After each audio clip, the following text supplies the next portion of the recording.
자, 이제 다음으로는요, 2차 함수의 최소값과 최대값에 관련된 내용 같이 공부해 보겠습니다.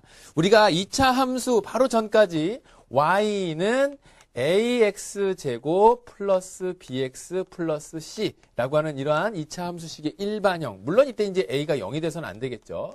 이것을 어떤 것으로 바꾸는 연습을 했냐면 여러 가지 조건에 의해서 2차 함수식을 유도하는 것을 여러분들이 공부를 했어요. 그래서 다음과 같은 식이 완전제곱식을 이용해서 y는 a의 옳지 x-p의 전체 제곱 플러스 q가 되는 것을 살펴보았습니다.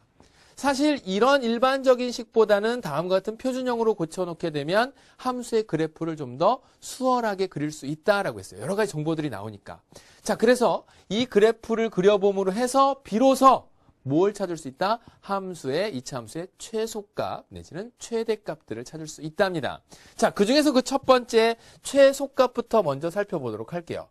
만약에 이때 a 2창의 개수인 a가 이 2차 함수의 a가 0보다 크게 되면 a가 0보다 큰 경우를 한번 살펴보도록 하죠.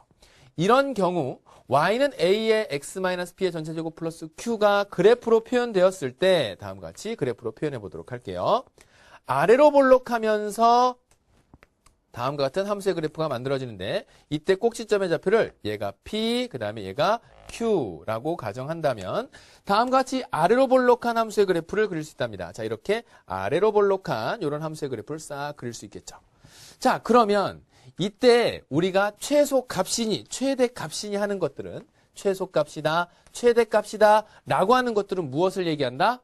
옳지, y값. 다시 한번 최소값, 최대값은 무엇을 어떤 값을 이야기하는 것이다? y값. 잊지 마세요. y값을 얘기하는 거예요. 그러니까 여기에 나오는 x-p라고 하는 요것이 제곱이 되게 되면 가질 수 있는 가장 작은 수가 바로 무엇이 되고 옳지 0이 되는 경우. 그래서 x가 p가 되는 경우 싹 0으로 사라지고 남는 y값은 q가 된다. 자, 이런 식의 이해가 잘 안 된다면 그래프로 싹 넘어와서 어떤 x값들이 각각에 맞는 y값들에 대응되는데 그러한 y값들에 대응될 때 갖는 y값 중 가장 작은 값이 누가 된다고? 이때 q값이 되는구나. 그래서 이 a가 즉 2차 항의 개수가 0보다 큰 경우에는 최소값만 있게 되죠. 최소값이 얼마로 있고 q가 될 것이고 최대값은 있다 없다? 최대값은 없습니다. 중등과정까지는 최대값이 없다라고 이야기하는 게 맞아요. 고등과정 올라가서 바로 x에 대한 범위가 제한되어 있을 경우에는 이때는 다시 공부하면 다른 경우에 최대값도 존재하고 최소값도 존재하겠지만 지금은요 중등과정에서는 최소값만 존재한다라고 기억하면 돼요. 자, 그 다음에 이제 두 번째 내용 보게 되면요. a가 0보다 작은 경우도 있겠죠. 그래서 위로 볼록한 함수의 그래프가 그려질 때도 있답니다. 그래서 위로 볼록한 함수의 그래프를 그려본다면 다음과 같이 이렇게 해서 그려볼 수 있어요. 싹. p, q의 꼭지점을 생각해보고 다시 한번 여기다 정리해보면 y는 a의 x-p의 전체 제곱 플러스 q라고 하는 표준형으로 정리하였을 때 완전제곱식을 이용해서 정리하였을 때 p, q에 해당하는 자 여기가 p 그 다음에 여기가 q라고 해보죠. 자, 그렇다면 얘가 위로 볼록한 이런 함수의 그래프가 싹 그려진다 그 얘기예요. 그랬을 때 x가 p인 경우 꼭지점에 y좌표가 갖는 건 얼마? 바로 q가 되는 거죠. 그래서 이때는 무슨 값만 존재한다? 다시 한번 최대값이니 최소값이냐는 건 항상 무슨 값이라고? y의 값을 얘기하는 거예요. x가 각각 대응할 y의 값들을 조사해 봤더니 그러면서 가장 큰 경우의 y값은 언제? x가 p일 때 최대값 얼마? 최대값 바로 q를 갖겠더라라는 거죠. 그 다음에 최소값은요? 네, a가 0보다 작은 경우 최소값은 없습니다. 자, 이렇게 해서 우리는 함수의 그래프를 보고 최소값이니 최대값이니라고 하는 것들은 결국 무엇을 얘기한다? 그래요, y값을 얘기하는 거예요. 그런데 이러한 y값을 좀 더 쉽게 찾기 위해서 어떻게 찾는다? 일반적인 식보다는 바로 표준형으로 바꿔놓고 꼭지점을 쉽게 찾으면 바로 꼭지점의 y좌표 값이 다시 한번 꼭지점의 y좌표 값이 뭐가 된다? 최소값도 되고 그 다음에 최대값도 된다라는 사실 기억할 수 있겠죠. 그래서 이러한 내용으로 여러분들은 일반적인 식을 표준형으로 잘 바꿔 쓸 수 있어야 되고 그렇게 바꿔 쓴 식을 그래프로 옮겨 그릴 수 있어야 되며 이렇게 그래프로 옮겨 그리기 쉬운 이러한 표준형의 식은 여러 가지 정보들이 잘 나오고 있으니까 어쨌건 여러분들은 일반적인 식을 표준형으로 만드는데 조금 더 집중해 주도록 하고 그래프를 통해서 최소값, 최대값에 대한 의미 충분히 이해할 수 있었습니다. 자, 그러면 칠판 잠깐 정리하고요. 선생님이랑 문제 한번 풀어보도록 할게요. 자, 직접 문제는 여러분들 손으로 먼저 풀어봅니다. 문제를 풀어봐야 내가 약한 부분이 어디인지 이해할 수 있어요. 그러니까 그런 부분들은 주의해서 살펴주도록 하고 이차함수 y는 마이너스 4x제곱 플러스 8x 플러스 2k-3의 최대값이 5일 때 최대값을 줬네요.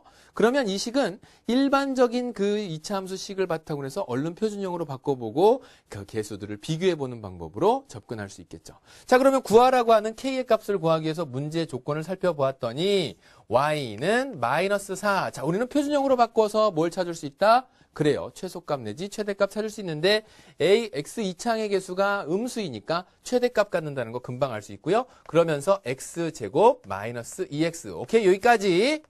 왜 그럴까요? 선생님은 완전제곱식으로 식을 정리하려고 그런답니다. 자, 이렇게 해서 마이너스 4 했어요. 괄호 안에서 얼마를 더해줘야 완전제곱식이 되나요? 맞아요. 플러스 1. 그러면 괄호 안에서 1이 더해진 것 같지만 실제로는 이 전체 식의 입장에선 마이너스 4를 분배시켜보면 마이너스 4를 뺀 거죠. 그래서 4를 더해줘야지만 원래 식과 바뀜이 없겠더라라는 것을 찾을 수 있는 거고요. 자, 그래서 이 식 정리하게 되면 y는 마이너스 4에 자, 가로 안에 있는 식은 완전제곱식으로 x 마이너스 1의 전체 제곱이 되며 그 다음에 플러스 밖에 나와 있는 가로 밖에 2k 마이너스 3 플러스 하니까 2k 플러스 1 이렇게 해서 정리할 수 있답니다. 자, 그러면 여기에서 갖는 얘기는 이걸 해석해보면 x가 얼마일 때 1일 때 x가 1일 때 최대값 최소값 x 이차항의 개수가 0보다 작으니까 바로 여기에 나와 있는 2k 플러스 1을 뭐로 갖는다? 최대값으로 갖는다 그 얘기예요. 자, 최대값 2k 플러스 1. 그런데 이제 2k 플러스 1이 얼마다? 문제 조건에서 5이다 라고 했으니까 2k 플러스 1은 5가 될 것이고 그래서 이 식을 정리하게 되면 2k는 얼마? 4가 되며 자, 그러므로 k는 얼마다? 네, k는 2가 되겠습니다. 그래서 문제 정답 2 이렇게 골라내면 돼요. 됐죠? 자, 그래서 이차항의 개수가 0보다 큰 경우 최소값, 0보다 작은 경우는 최대값. 그래서 최대값 문제부터 먼저 살펴보았네요. 자, 다음 문제 같이 한번 정리해보죠. 자, 다음 문제 보면 이차함수, 요 문제, 요런 형태의 문제들을 우리 제자들이 많이 어려워하는데요. 문제부터 먼저 읽어보죠. 이차함수 y는 마이너스 x제곱 플러스 2kx 플러스 k의 최대값을 m이라고 했을 때 이러한 대문자 m의 최소값을 구하라 그랬어요. 자, 이 문제는요, 도대체 최대값을 구하라고 하는 건지, 최소값을 구하라고 하는 건지 헷갈릴 수 있습니다. 그런데 가만히 눈여겨서 살펴보면, m의 최소값을 구하라? 그러면 m이 무엇에 관련된 식으로 등장할 수도 있겠구나라는 생각이에요. 가만히 살펴보았더니 본래 주어진 x와 y 사이의 2차 함수식은 y는 마이너스로 묶어내면서 식을 정리해 볼게요. x제곱 마이너스 2kx. 자, 여기까지 1차항까지 정리한 뒤에 플러스 k 밖으로 내고요. 가로 안에 있는 식을 완전제곱식으로 만들기 위해서는 여기에 나와 있는 1차항의 개수를 2로 나눈 뒤에 제곱해서 더해줘야 되겠죠. 그래서 이제 완전제곱식 만들기로 제곱해서 더했어요. 그런데 가만히 보니까 가로 안에선 k제곱이 더해졌지만 실제로는 k제곱을 뺀 거죠. 그래서 밖에서 어떻게 한다? k제곱을 더해줘야 되겠구나 이렇게 정리한 거예요. 자, 그래서 식을 한번 정리해보면 y는 마이너스에 x 마이너스 k의 전체 제곱이 되며 자, 그 다음에 플러스 k제곱 플러스 k가 된답니다. 자, 여기서 잠깐 주목. x가 얼마일 때 x가 k일 때 이 식을 최대값 최소값에 관련된 내용으로 정리해보면 x 2차항의 개수가 0보다 작으니까 최대값, 옳지. 최대값을 가질 것이고 최대값은 얼마를 갖는다? 최대값 바로 k제곱 플러스 k를 갖는다. 그 얘기예요. 근데 이제 문제 조건에서 그 최대값을 뭐라고 했습니까? m이라고 했네요. 그래서 이때 m은 내가 첫 번째 예상했던 대로 그 최대값 m이라고 하는 것이 어떤 또 다른 문자 k에 대한 2차식으로